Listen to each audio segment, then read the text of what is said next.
Kumusta mga ka-healthy? Welcome sa first episode ng Get Healthy with J. Today, mag-share ako ng random pero mapapakinabangan na health tips na baka hindi nyo pa alam.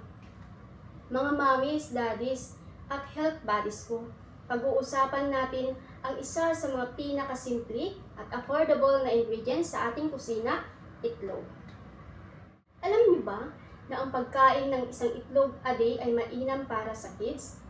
Ang itlog ay mayroong kulin para sa kalusugan at development ng utak ng mga kids. Mayaman din ito sa vitamins para lumakas lalo ang immune system nila.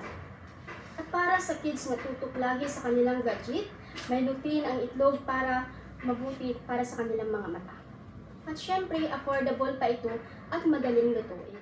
Para naman sa ating adults, 2 itlog a day dapat. May healthy fats ito. Huwag kayong matakot sa cholesterol kasi ang itlog ay may dietary cholesterol. Hindi yan direktang nagpapataas ng blood cholesterol. Complete protein ito. Mayroon lahat ng siyam na essential amino acids na perfect para sa ating utak, muscles, at recovery lalo na kung active ka.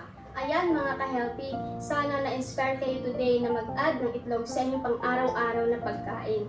Ako si J, and remember, health is wealth, kaya excited na ako sa mga susunod nating episodes. See you next time, mga ka-healthy!